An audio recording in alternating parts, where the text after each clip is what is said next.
iyo uw'imoso afite ikibazo burya kenshi uw'iburyo aba afite igisubizo. Niyo mpamvu nyine twifuza ngo abanyamuziki nibaze duhure. Ubumwe bw'abanyamuziki ni isoko y'umuziki unoze.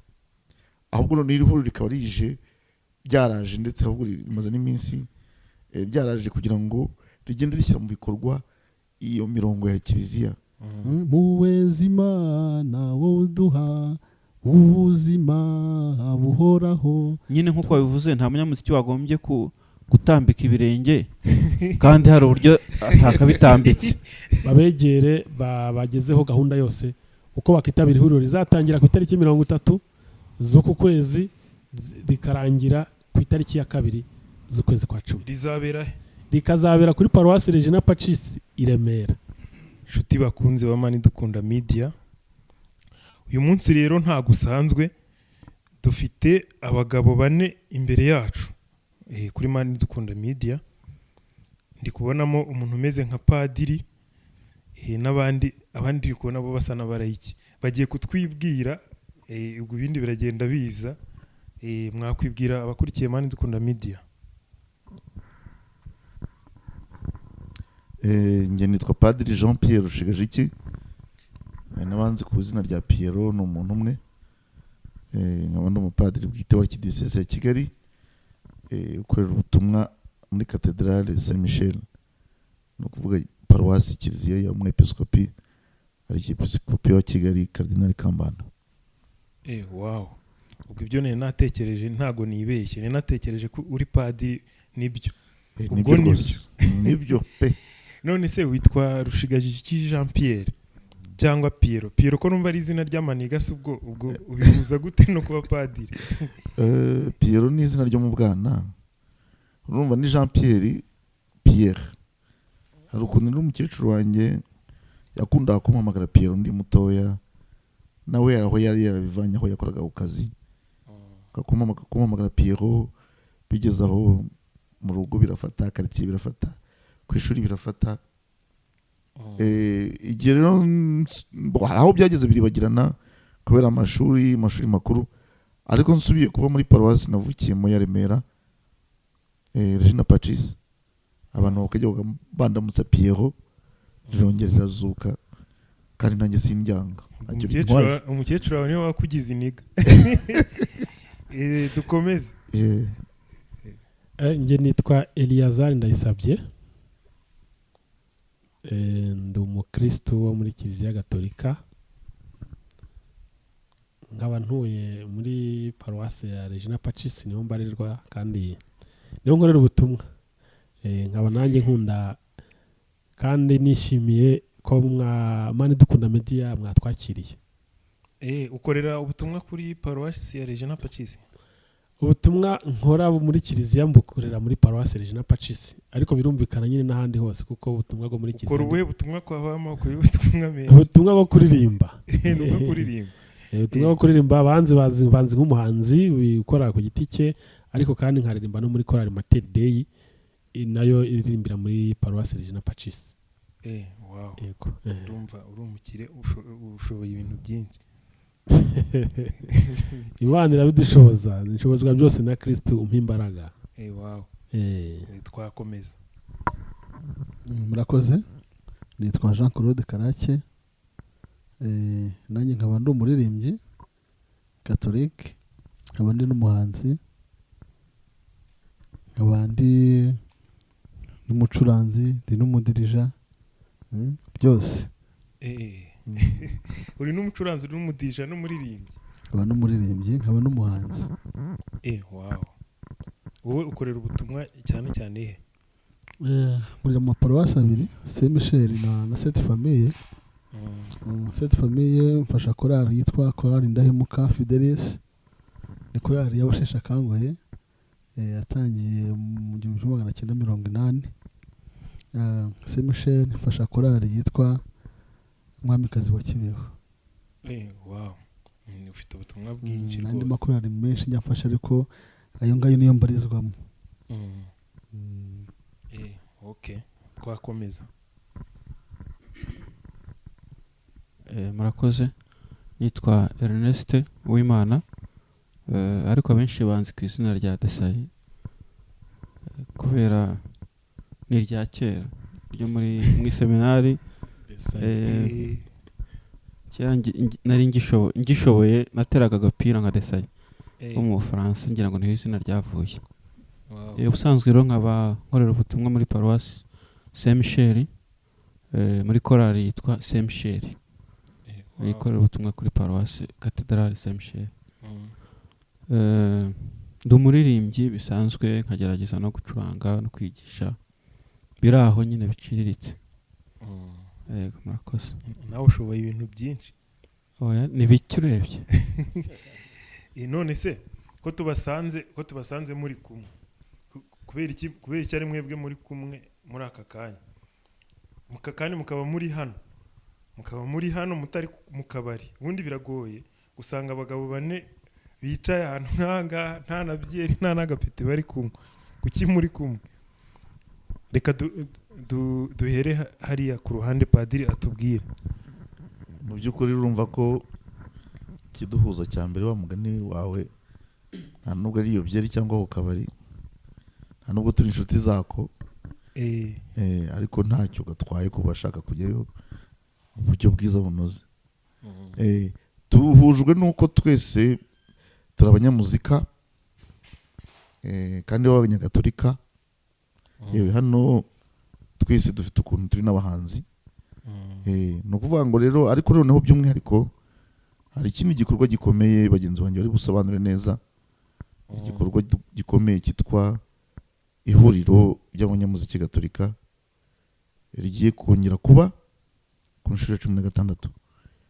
Hanyuma ya gatandatu nibeshye, inshuro ya 6, mbabarire, mwihanganire n'ijwi ryanjye niba mwumva ridasohoka neza, ariko ndizera ko twumvikana bavandimwe.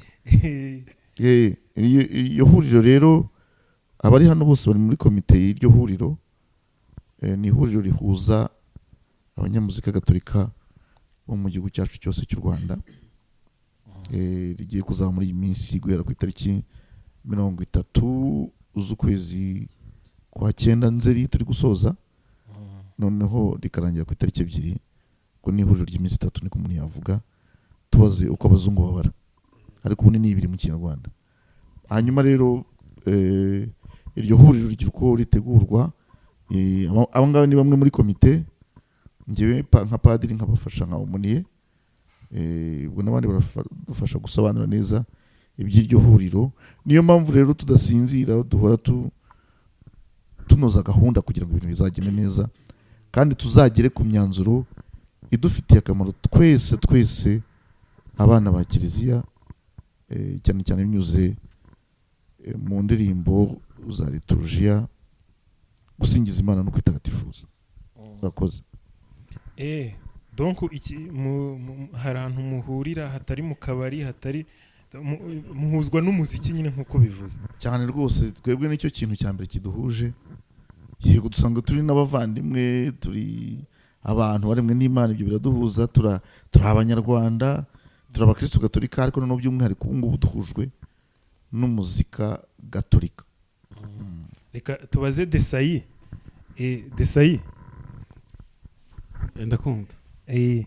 Nawe uri mu ihuriro, uri umumambure w'ihuriro? Yego, ndi umumambure w'ihuriro. Wowe ushinzwe iki? Ndi umubitsi w'agateganyo mazeho imyaka myinshi cyane. Ndi umubitsi w'ihuriro. Nkaba ndi umumambure w'ihuriro kuva ryatangira. Twatangiranye naryo ku nshuro ya mbere, bikaba bigeze ku nshuro ya 6 nkiririmo, kandi ntabwo nteganya kuzarivamo. Wow. None se watubwiye kuri n'umuririmbyi muri korali Saint Michel yo kuri Saint Michel n'ubundi. Ubona urumva muri kuba wari uri muri korali, yenda hari icyo byagufashaga? Ubona kuba kujya mu ihuriro ari iki byongereye mu kuririmba kwawe? Ni iki byakumariye? Kujya mu ihuriro byangiriye akamaro kanini cyane nk'uko nyine n'izina bivuga, ihuriro, aho abanyamuziki bahurira mbere na mbere bakamenyana. Urabona dukunze kuririmba indirimbo ubona yanditseho ngo yahimbwe na Padiri Rushigajiki, yahimbwe na Byiringiro Theodose n'abandi benshi ariko ukaba utarababona mu ihuriro rero iyo muhuye hari byinshi ubigiraho utarakwiye ku rupapuro banditse hari amateka yabo umenya mbese tugahura tugasabana icyo ni icya mbere icya kabiri ihuriro icyo ryamfashije ni ukurushaho kumva agaciro k'umurimo nkora muri kiliziya hari inyigisho nyinshi baduhaye abagiye batumirwa mu mahuriro atandukanye nka Padiri Faustin Nyombayire n'abandi baduhaye ibiganiro barushaho kuduhugura nahungukiye byinshi cyane sinzi ko nabivuga uyu mwanya ngo birangire ni byinshi cyane ni byinshi wamenyemo n'abandi banyamuziki bashyashya ngo umenye ngo n'indirimbo zindi ba nyirazo na liturgia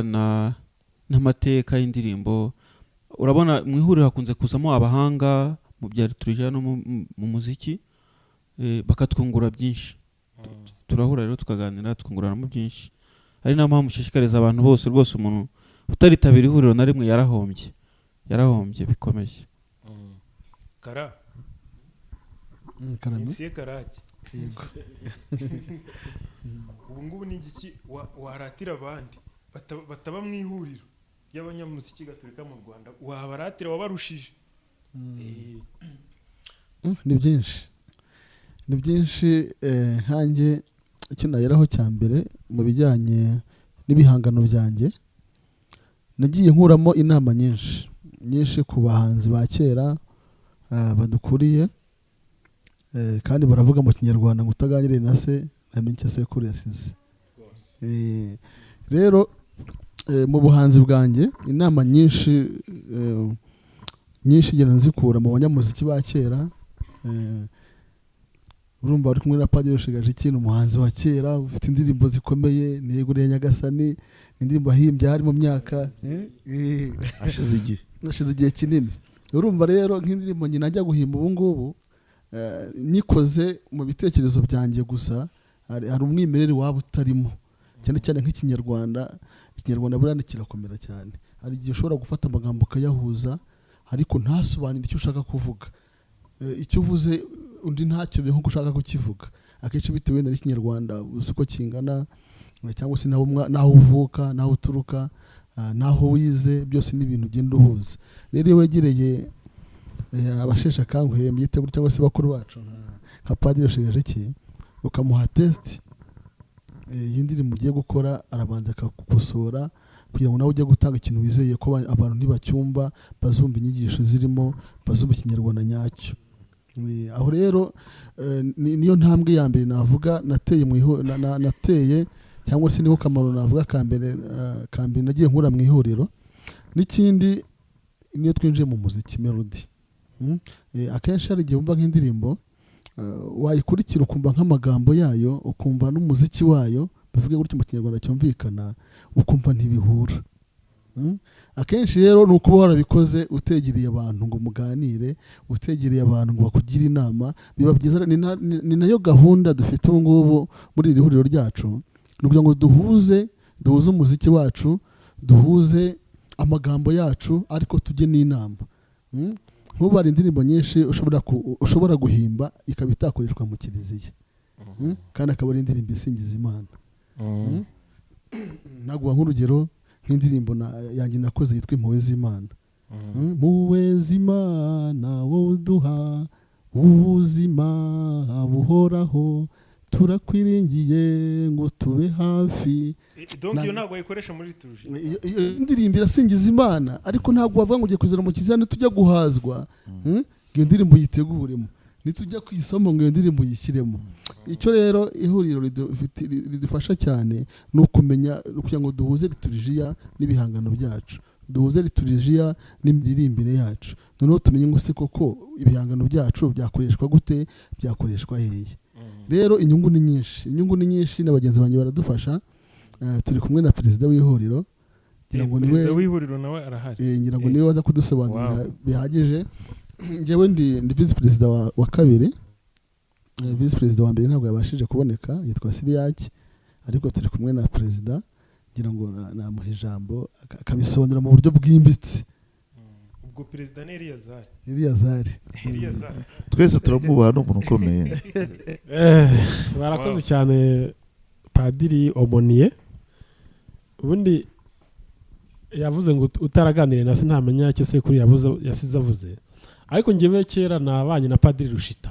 Padiri Rushita Agustine yajyaga avuga ngo super omnia caritas, ati urukundo ruri hejuru ya byose.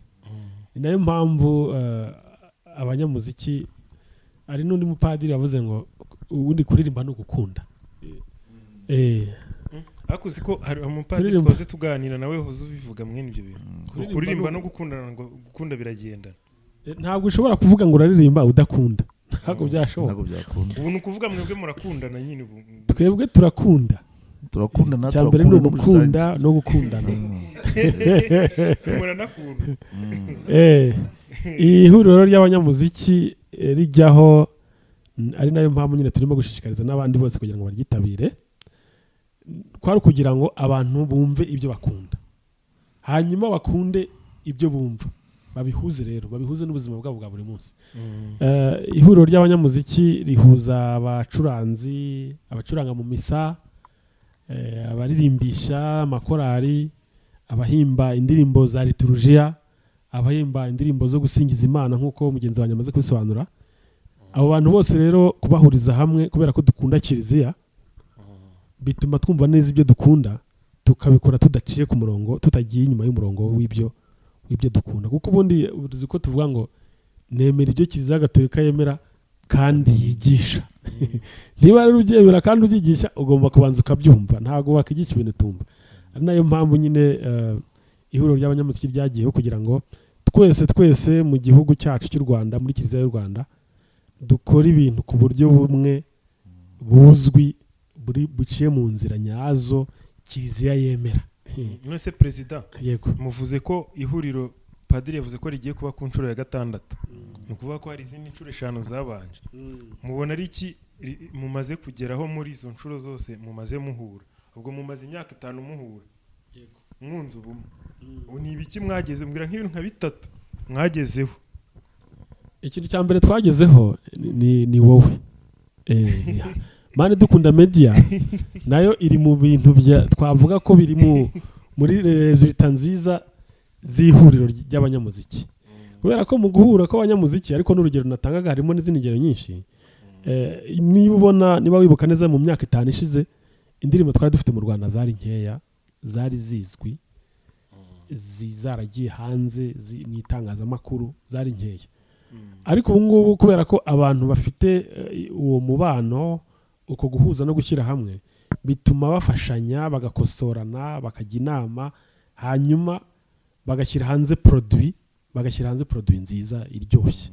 Uvuga ko uracyari kuvuga icyambere ubwo?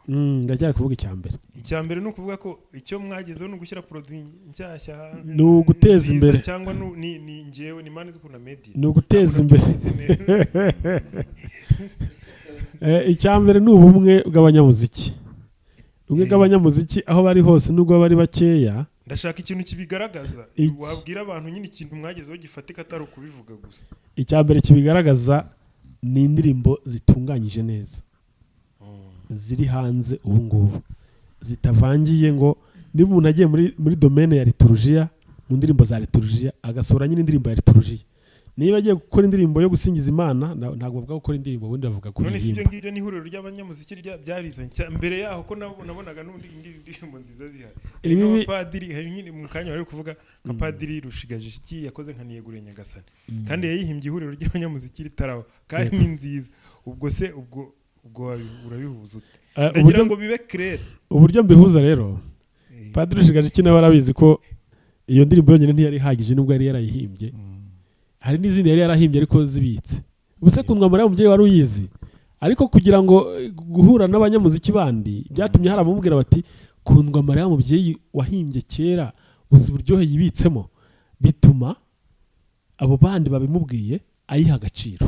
Hari n'izindi ndirimbo rero twari dufite zititabwagaho, ariko ubu ngubu ubona ko ari indirimbo zubatse, zifasha abakristo hirya no hino, zidufasha gutera imbere, zidufasha kuzirikana neza amayobera amatagatifu twemera.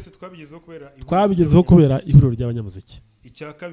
icya kabiri rero nakubwira nuko hari hamaze igihe hariho uburyo budasobanutse kubera ko urabona social media zateye imbere cyane. Social media rero abantu ntago bashoboraga kumenya uburyo bwo gukoresha social media.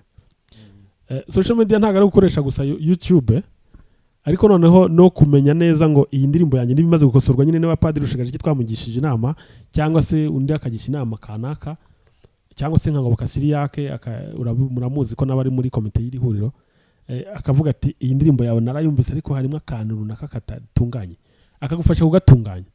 Icyo gihe hazasohoka indirimbo itunganyije neza itarimo amakosa kuko amaze n'igihe nta censure y'indirimbo iba, ariko buriya censure iraba. Nubwo nta censure, nta rwego rwari ruhari rwakoraga censure ku buryo bugaragara utumenye ngo izi ndirimbo zabaye censure na kanaka, ariko noneho ubwo bujyanama abantu bagenda bahana ubwabwo butuma hasohoka ku buryo wagisubira nk'inyuma ukafata indirimbo 100 ugashaka iziri nk'amakosa ugasanga ari nkeya kubera ko abantu bagiye bajya inama. Iyo nayo ni resulta amakosa mu ndirimbo yaragabanutse. Iyo nayo ni resulta y'ihuriro ry'abanyamuziki. Ariko noneho n'ikindi rero, hari amashuri agenda avuka hirya no hino, amashuri ya muzika. Aya mashuri ya muzika nayo ni resulta kubera ko twarahuraga abantu bakaganira bakabona ko hari need, there is a need for us to have a place where to get knowledge mu muziki. Hari ahantu tukwiriye guhurira tukagira ubumenyi. Bikarangira rero wenda Karaki yashinze ishuri hariya, yashinze urabona n'uburyo bwo kwigishanya kwandika indirimbo mu manota, nayo ni resulta twagize yaturutse kwiro kubera ko indirimbo zagenaga zitambuka nka kuri Bahati Berarisi ubona yanditse indirimbo ukabona iri ku manota yanditse neza, n'undi wese yagiye amugisha inama n'ibiki. Ntago tuvuze ko ihuriro ry'abanyamuziki rifite amashuri yigisha mu muziki kugeza ubu ntago ari ibyashinzwe n'ihuriro ry'abanyamuziki, ni ibyaturutse mu mbuto byitirirwa ihuriro ry'abanyamuziki, kandi ni ukubera ko byaturutse mu mbuto nyine, mu mbuto z'ihuriro n'umusaruro. Ubwo bumwe bw'abanyamuziki bwatumye wese ubundi wari uzi siroga y'ihuriro ry'abanyamuziki. Siroga y'ihuriro ry'abanyamuziki gaturika iragira iti ubumwe bw'abanyamuziki ni isoko y'umuziki unoze. Urumva rero twari dukeneye umuziki unoze, nubwo kare navuze ngo unagendeye ku mategeko. Ubundi nta n'umuziki ubishye ukwiriye, ubundi si umuziki bad umuziki wishyubaho. Ubundi umuziki yari umuziki wararyoshye, keretse ibyo wakwita umuziki atari umuziki, ariko yari umuziki biba biryoshye. Umuziki buryoshye bifite n'icyo bivura muri bifite umuziki kugezeho wumva sinzi ikintu urimo kuvura, kandi ukumva kugira umuntu rwose ufite impagarike. L'art de combiner les sons d'une manière agréable à l'oreille. Urumva rero niba biri agréable ntabwo byaba ibintu byashoboka. Ikintu kiri agréable se cyane aba désagréable, ntabwo byashoboka. Nari ngiri kukubwira rero ibyiza by'ihuriro n'izo resulta twagiye tuzanirwa n'ihuriro, uko abantu bagiye bahura. Tuvuge nk'ihuriro ryo mu Ruhengeri. Mu Ruhengeri twahakoreye ihuriro, abanyamuziki mu Ruhengeri nabo barakanguka. Yahise bibakangura kubona n'abanyamuziki baturutse mu maparuwasi ya kure. Iyo tuvuze umunyamuziki muri Kiliziya no mu ihuriro ry'abanyamuziki ubungubu ntabwo turaba tuvuga umunyamuziki bageze kure cyane, oya. Baho ni ngo wazamutse ufite inzego, ufite byinshi yagezeho, oya.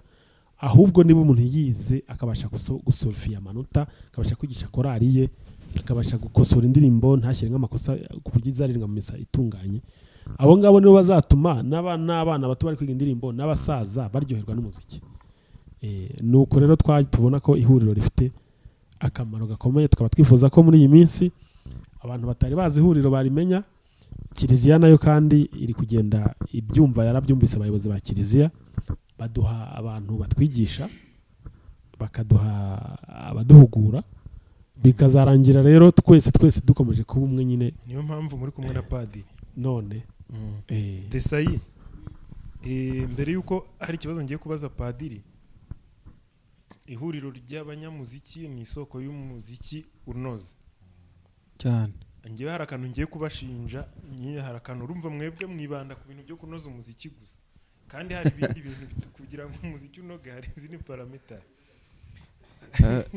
Hari ibintu njya numva kumva ngo amakorari nk'abiri ntavuga rumwe, kandi icyo tugamije nyine cyakabaye gituma nyine tuvuga rumwe, usingiza Imana mu ndirimbo, kandi mwanavuze ko munakundana. kandi mwavuze ko ihuriro ribamwe abantu baturuka mu makorali atandukanye. Ihuriro rivuga iki ku matiku hagati y'amakorali? Ihuriro ribivugaho iki cyane? Uwuhe muganda murabyemera ko ayo matiku ahari? Mubivugaho iki? Nuwuhe muganda mwatanga kuko mukwiriye kubyongeramo nabyo? Urakoze. Icyo ni ikibazo cyiza cyane kuko kiri no mu byatumye iri huriro dushyiramo imbaraga na n'ubu twifuza kugira ngo rigere ahandi hisumbuyeho. Perezida Eliyazari yabivuzeho, soroga yacu iravuga ngo ubumwe bwacu mbere na mbere. Ubumwe rero, kugira ngo tugire ubumwe biragoye ngo umuntu w'Ikibungo n'uw'Icyangugu bagira ubumwe bahurira kuri WhatsApp ni nk'urugero, cyangwa bataziranye.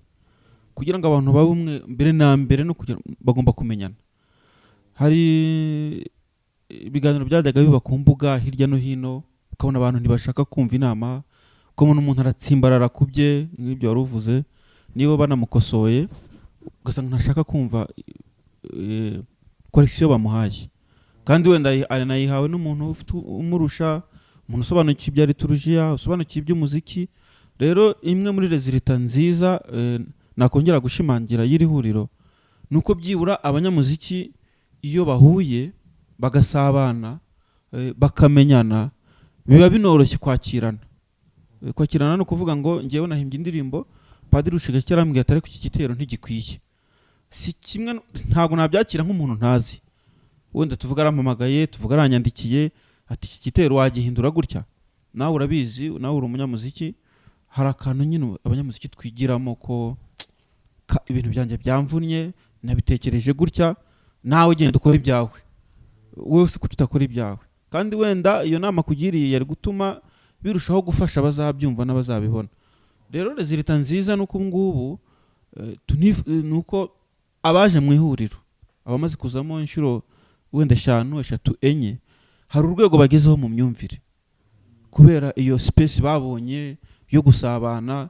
Umuntu w'Irubavu wo ku Nyundo niba guhamagara kubwira ati se nkeneye aka karirimbo, nabonye akaririmbo kawe wahimbye ibi ni bimeze gutya, wamfasha iki? Kumva n'umuvandimwe kuri hafi kuko mufite ahantu muhurira.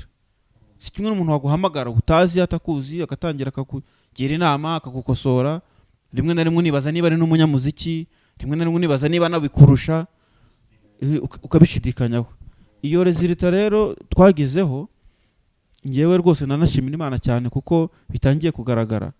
Perezida yageze abivuga ngo nawe urimo, nawe ko kurimo, nawe yifata abaririmbyi baturutse hirya no hino bakabasha kuririmbira hamwe muri zira ndirimbo, ugenda urushaho kunoza kugira ngo zishimishe abazumva n'abazibona. Nabyo ni rezilita nziza y'ihuriro. Ni rezilita nziza yo guhuza abanyamuziki n'abaririmbyi bagasabana n'ayo matiku wavugaga, koko bijya bibaho korali cyangwa se abacuranzi cyangwa se ntibumvikane bapfa umurimo w'Imana, kandi twese ari izaduhemba. Ariko burya guhuza abantu, kubegeranya, ukabereka ko hari ikintu bahuriyeho, ukabereka ko ibyo barushanwa bitagombye kuba impamvu yo gushwana, ni byiza cyane. Nkaba rwose nshishikariza abantu n'abatari babizi n'abazakora iki kiganiro bose iri huriro bazarizemo kuko tuzagira n'abandi bantu benshi bemeye kuzaza gukomeza kuduhugura kugira ngo kuko ubumwe bwacu buzatubyarire nyine umuziki unoze. Ndumva wabaza Padiri. Padi, karame. Nkurikije ibisobanuro ndi kugenda, ubundi ihuriro nanjye numvaga ari nk'ibintu by'abatekamutwe, ariko ndi kugenda nsobanukirwa, ariko nabwo sindanyurwa neza. Yego. Ni ukuvuga Kiliziya yo ibivugaho iki? Urabona Kiliziya isanzwe ifite n'ukuntu rikumva mu ntego mu byo bangiye bansobanurira, harimo n'ibyo namwe musanzwe mukora mufite mu nshingano zanyu.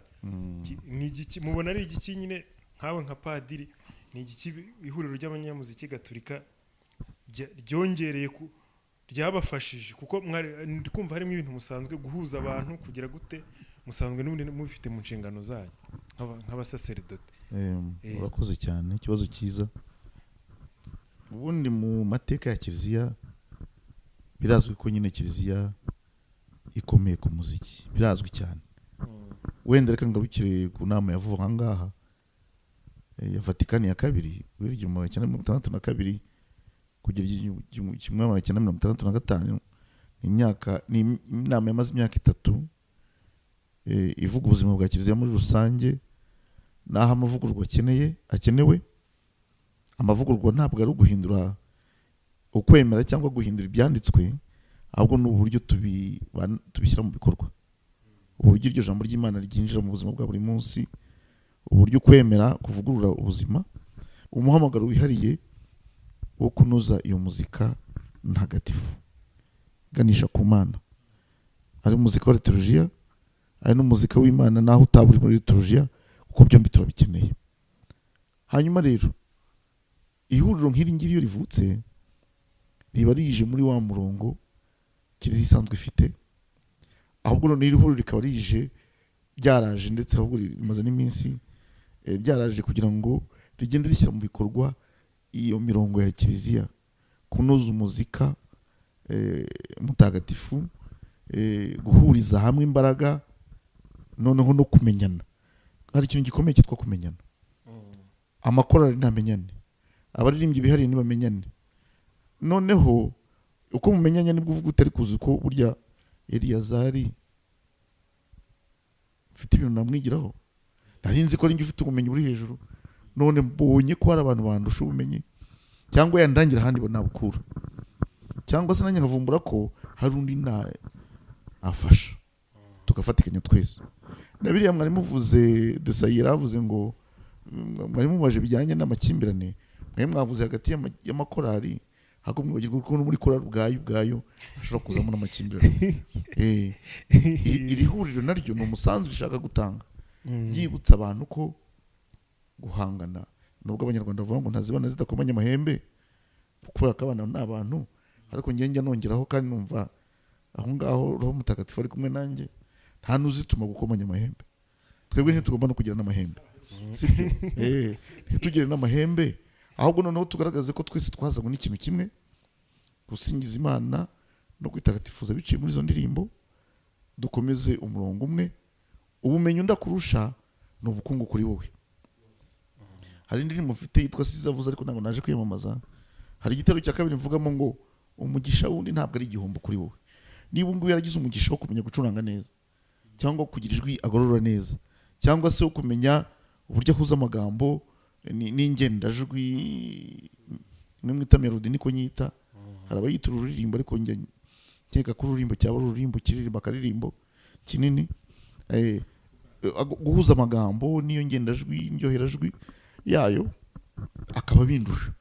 Ntabwo ngiye mba mpombye, nta n'impamvu y'ishyari, ahubwo mba mbonye uwo nkopera.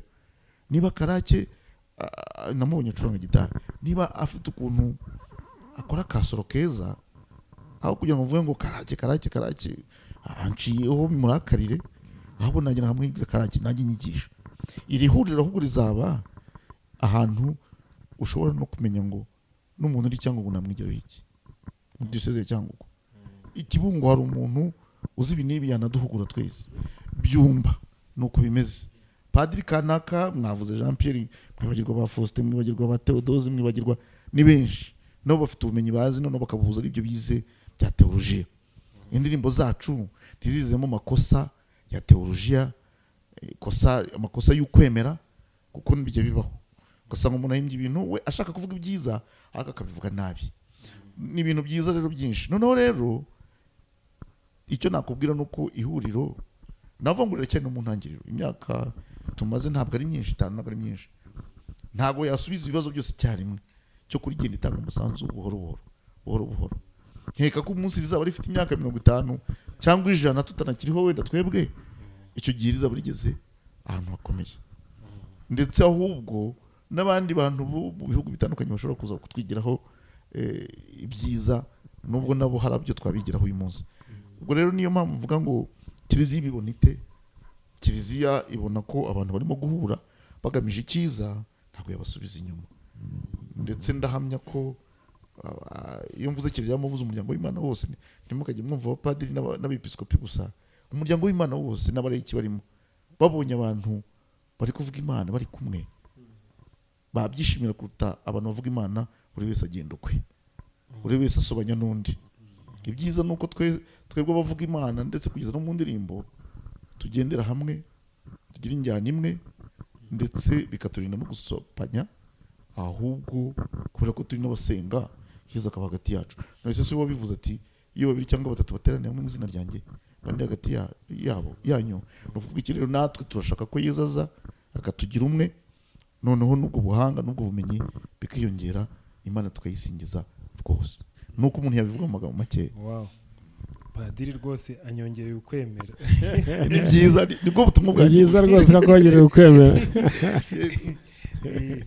Minsi ye Karake, hari ibintu bakunda kuvuga ariko nawe ushobora kuba warabyumvise, ngo abanyamuziki atari n'abakatolike bose, ngo bakora umuziki nyine, ngo hari ikintu bakunda ngo kuba bahuriyeho ariko atari bose, nko gukunda ibintu bya byeri, banywa udupeti cyane.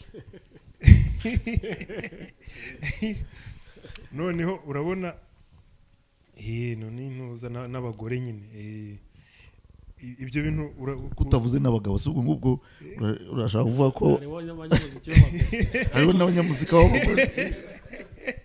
Gukunda abagore n'abagabo. Wowe ibyo bintu ubivugaho iki? Ese ihuriro ry'abanyamuziki gaturika niba bihari, kuko urambwira icyo bivugaho, niba bihari mwebwe nuwe muganda muzatanga kugira ngo bigire umurongo wundi bigendamo? Urakoze. Buriya groupe zose zigendera ku bintu byinshi bitandukanye, barimo n'imico itandukanye y'abantu. Nubwo abari ubumwe bw'abanyamuziki, ariko buri muntu agira caractères, nuko ateye, nuko yarezwe, naho yarerewe.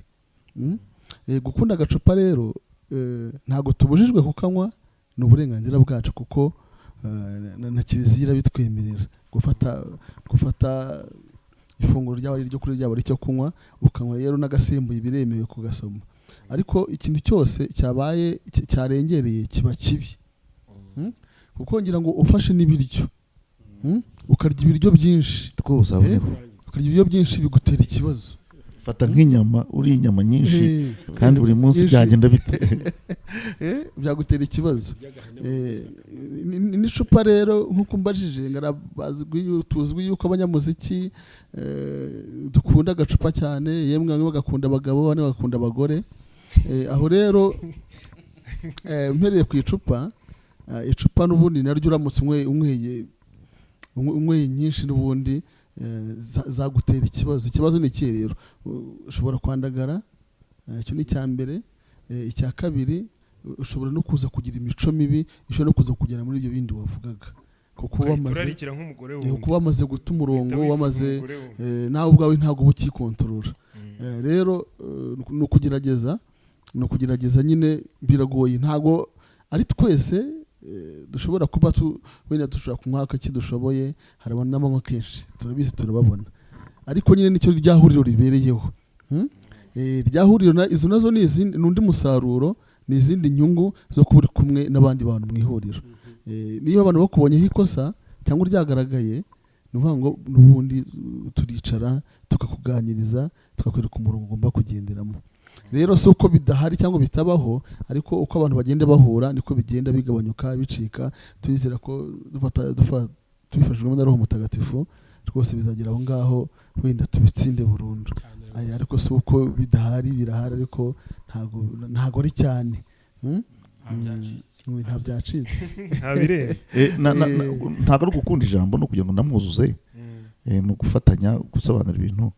Buriya impamvu abantu bajya bavuga ibintu nk'ibyo, bavuga ati buriya abanyamuzika bamenya agacupa kabashobora, ndetse n'izo ngeso zindi waruvuze, harimo n'akantu ko gukabya, kuko impamvu nuko ari bo baba bagaragaye, kuko buriya ni abantu baba ahagaragara, ni abantu baba ahagaragara, akakubona wenda urisomyeho cyangwa se wenda uvugisha na mugenzi wawe mukaseka bisanzwe, ati byarangiye aramutwaye. Njyaga ko harimo gukabya, ahubwo ibyo bibazo uvuga wenda byo gukunda agacupa cyane birenze no gukunda ibyo bindi wavuze, hanze birahari cyane, biragwiriye. Ariko abagaragara nibo bagaragara nyine kuko bagiye ntagaragara ariko atari nabo banabikoze cyane ariko iri huriro nk'uko nyine Karake bisobanuye neza rinagamije kugira ngo twibutse ko imisengere yacu igomba kugenda n'imibereho yacu ya buri munsi, abaririmbyi, abahanzi, abanyamuzika muri rusange bakaba ba mbere mu guhindura ubuzima bwabo, bahuza ubuzima n'ibyo baririmba. Ngira ngo no mu nyigisho zitangirwa mu mahuriro ibyo bizamo, muhuze imibereho yanyu n'ivanjiri nk'uko n'ubundi n'ubusanzwe abapadiri ko bigisha n'ubundi inyigisho za kizera uko zimeze.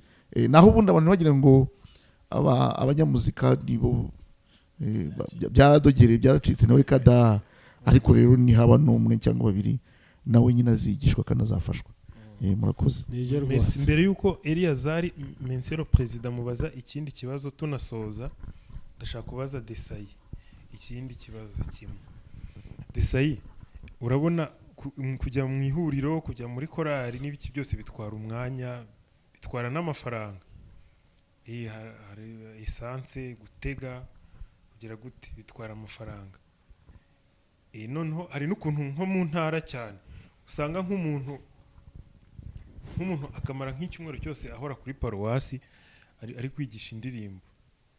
Ese ubona hari ukuntu ihuriro ry'abanyamuziki gatolika mu Rwanda hari ikintu ryateganyije muri ayo mahugurwa muzajya mutanga ku buryo, kuko hari igihe usanga nk'abo bantu ukajya usanga ari umuntu uraho utambitse ibirenge wiyambariye nk'urukweto rwaboze rutambitse ibirenge ni narwo rugera rwonyine, kandi akajya ahora ajya kwigisha indirimbo mu gihe abandi bagiye guhinga cyangwa bagiye gukora. Nyine uri kubyumva ibyo ndi kuvuga. Ni gute umuziki, ikibazo ndakibonye neza, umuziki ni gute twawukora nyine tugakora ubutumwa ariko tukaniteza n'imbere? Ese birashoboka? Ni gute? Birashoboka kuko icyambere nyine nongera kugarukaho, iyo abantu bari hamwe n'ibibazo birakemuka. Mbere na mbere kugira ngo ibibazo by'abantu ku giti cyabo bikemuke nuko bagomba kuba bari kumwe n'abandi. Abafite ibibazo abandi burya baba bafite ibisubizo. Iyo mwicaye iyo uwimoso afite ikibazo burya kenshi we burya bafite igisubizo. Niyo mpamvu nyine twifuza ngo abanyamuziki nibaze duhure tumenyane. Ubu ngubu ab'Icyangugu bazaza bamaze kwiyandikisha, Gikongoro, Kibungo, hehe. Niduhura inshuro 3 enye 5 ni urugero nanze, niduhurira na Nyabugogo cyangwa Muhanga, Musanze, nzamusuhuza nk'umuvandimwe. Gukemura ibibazo rero burya bihera ku buvandimwe. Ibibazo by'imbere cyane nibyo ushobora gukemura ako kanya, cyangwa nk'uko umuntu ushobora kumukemura ikibazo utamuzi, ariko si nk'uko wagikemurira uwuzi. Rero ihuriro turanifuza ko byagenda bimanuka bikava ku rwego rw'igihugu kubazana Kigali cyangwa se ku rwego nationale, bikamanuka ku rwego rwa diocese, abanyamuziki bagahura bakamenyana bakungurana ibitekerezo, bikamanuka mu rwego rwa paruwasi bagahura bakamenyana bakisanganamo bakubakana, yewe na sare bishobotse no mu miryango remezo, yewe uko kiliziya nyine yubatse nawe urabizi. Icyo ni kimwe, ku buryo wenda projet dufite ni nyinshi, projet twifuza ni nyinshi nyine nk'uko wabivuze. Nta munyamuziki wagombye gutambika ibirenge kandi hari uburyo atakabitambitse. Ntabwo bikwiye kuko umurimo tukora ni umurimo noble, reka mwite gutyo. Ni umurimo noble, ni umuntu ufite kiliziya akamaro, ufitiye abakristo akamaro. Nta mpamvu ko umuntu ukora rero yatambika ibirenge, kandi hari ubundi buryo bitagombye kuba. Ni ibyifuzo dufite natwe, biratubabaza nk'uko wari ubivuze, ukamanuka ugasanga umuntu witanga wigisha amakorari 5-6 kuva kuwa mbere kugera kuwa 5, ariko ukabona nta bushobozi, ukabona nta kuntu ameze. Imana nidufasha abantu bakagenda babyumva bakegerana, nzi ko bizakemuka. Icya kabiri, ibintu dukora ni umuhamagaro. Ntushobora guhaguruka ngo nje Saint-Michel ni nk'urugero nze kwigisha indirimbo ntabyo nzi, ngo naho nayumviye muze muhagarare hariya mbigishe nayifashe mu mutwe. Ni umuhamagaro, kandi umuhamagaro burya ugira condition, ugira imvune, ugira imibabaro. Mbwira n'abanyamuziki bagenzi banjye ibibababaza ibibavuna bajye babyihanganira. Imbuto z'umugisha zisoromwa ku giti cy'umuruho, nk'uko wabivuze, kujya kwigisha, esanse, amatike ya buri munsi, rimwe na rimwe ntibanayagusubize, cyangwa se n'abaringi bakakubwira nabi, cyangwa se ntibanabifate. Nta mpamvu yo kubabara no kugira umutima wo gucika intege, kuko ni umuhamagaro Imana yaduhaye. Bareke tuwukore, noneho tuwukorere hamwe, n'ibyo bindi bizakemuka.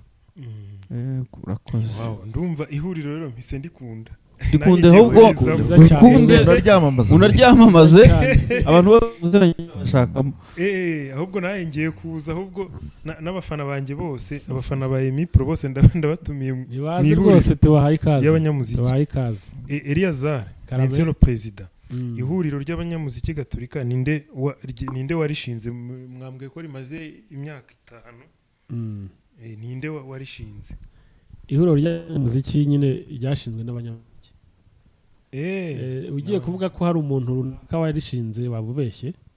Byatangiye ari ibintu byoroshye byo guhanahana indirimbo, ariko urumva ko abantu bari bamaze kubona ubukene nyine twifitemo, kuvuga bati birakwiye ko twihuza kugira ngo ikintu ukeneye ukibone vuba. Turi mu isi ya digital, ikintu ukeneye ukibone vuba utavunitse.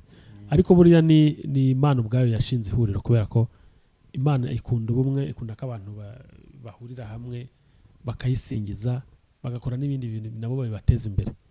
Ndumva ari icyo nagusubiza kuri ibijyanye no gushinga ihuriro, ariko ni ya gahunda nyine yo kugira ngo abantu begerane babe umwe, hanyuma bakora ubutumwa ku buryo bwiza. Okay, none se ko mu bisobanuro mwagiye mutanga, numvise ko ikintu aho imbaraga zanyu ziri ni uguhura physical mu gahura, kandi koko ni byiza, bituma nyine abantu bunga ubumwe kurusha yenda kuri phone cyangwa n'ubundi buri. Ni ukuvuga mugira igihe mugahura, mumaze guhura 5, mugiye guhura bwa 6. Nizihe nubuhe bundi buryo umuntu yababona nk'ushaka kuba joininga atari ubwo guhura? Hari uburyo bwateye imbere muri no minsi bugezweho ngo mwisi social medias, nihe umuntu yabashakira? Se mugira Facebook account cyangwa group, mugira Instagram, mugira YouTube channel, nihe umuntu yababona?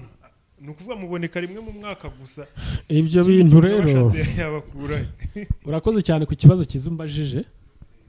Iki kibazo gifitanye isano cyane, kiranahura n'imyanzuro twifuza ko izafatirwa mu ihuriro rya 6 rigiye kuba, kubera ko covid yaraje iratwitambika. Ibyo twagomba gukora mbere ntitwabikora. Urumva ibintu bisaba ko abantu bahura baturutse mu gihugu cyose, ntabwo bafatira umwanzuro wenyine.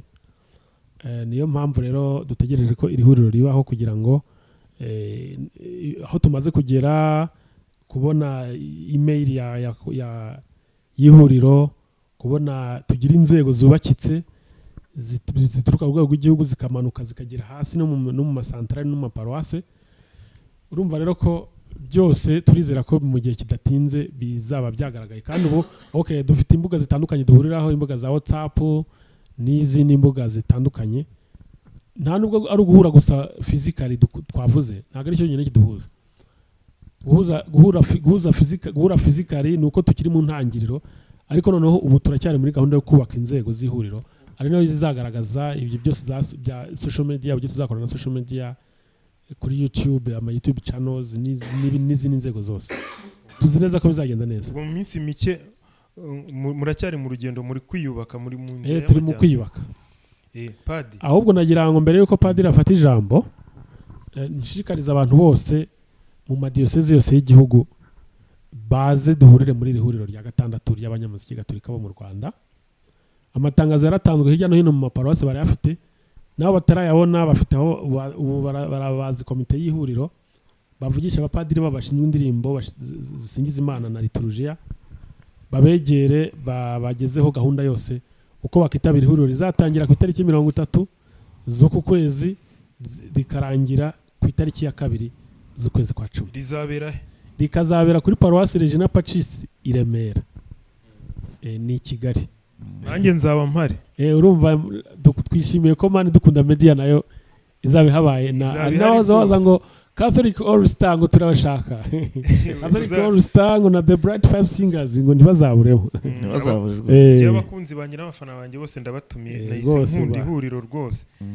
Merci beaucoup Padiri Carmen Padiri nataragira icyo avuga nagira ngo nunganire wo perezida ari cyo atarasobanuye neza ko ari abanyamuziki bazaturuka mu mpande no mu mpande zitandukanye z'igihugu ariko ari uburyo bwateguwe bwo gucumbikirwa. Ntibagire impungenge rero rwose abazaza bose batugana hari uburyo buhari bwo kubacumbikira kandi buruganize. Yego Padiri no mwakomeza n'agacupa kazaba gahari cyane tuzasangira ibihari kandi aho mwagutaritse ntimuzi uko bigenda. Wow Padiri yego tuvuze ibintu byiza cyane birangiye nanjye ihuriro ndikunze. Ni byiza rwose. Wagira ikintu ubwira abakurikiye Mani Dukunda Media ku ihuriro wumva tutavuze ku ihuriro ry'abanyamuziki gatolika mu Rwanda ukahita unadusoreza uduha n'umugisha?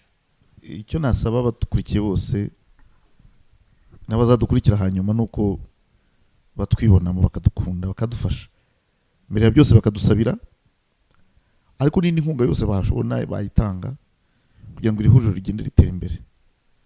Turasaba ababyeyi bacu buriya turi abana b'abepiskopi ababyeyi bacu b'abepiskopi kutubona rwose nk'abantu bashaka kubaka muri kiliziya iri mu Rwanda ndetse n'ibishaka bigabe n'amashami hirya no hino.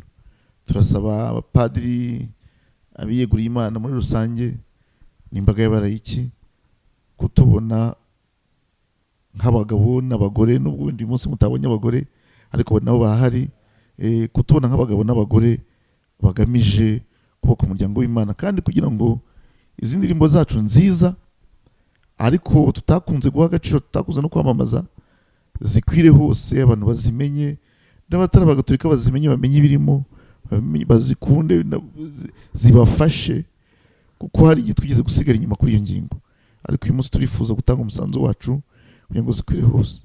Turifuza yuko ibihangano byacu wa mugani bigenzurwa bikanozwa kugira ngo dusenge binoze bikwiye. Nk'abansaba mwese ngo mukomeze muduture Imana byose bizatugendekere neza. Murakoze cyane. Murakoze Padiri waduha umugisha. Reka ntere isengesho ubwo Imana iraduha umugisha. Kwizera n'Imana Data n'Umwana n'Umutagatifu. Nyagasani Mana yacu turagushimira izi mbaraga waduhaye kugira ngo dutegure iri huriro ndetse n'izo waduhaye kugira ngo tuganire ni gitangazamakuru. Turagushimira kandi ko ubana natwe buri munsi ukatwireka tunagusaba n'imbaraga zawe kugira ngo ibyo tutegura byose bizabe mu izina ryawe kandi bigende neza ndetse naho tugira intege nkeya udukomeze. Reka twiyambaze roho wawe kugira ngo adusakareho kandi adufashe. Ngwino Roho Mutagatifu Shanga imitima kandi bakunda wese wawe gisubishya nizabone guhinduka dusabe Bana myinshi kwemera Mutagatifu turagusaba kubwizwa nawe ukunda ibitunganye kumenya nabiteka kubwa Yesu Kristo umwami wacu. Amen. Bikira Mariya nyina wa Jambo dusabire. Imana iduhe umugisha twese ku izina ry'Imana Data na Mwana na Roho Mutagatifu. Amen. Murakoze cyane. Murakoze namwe naho butaha. Mu ihuriro ni uguhura nyine kuri ya tariki twavuze.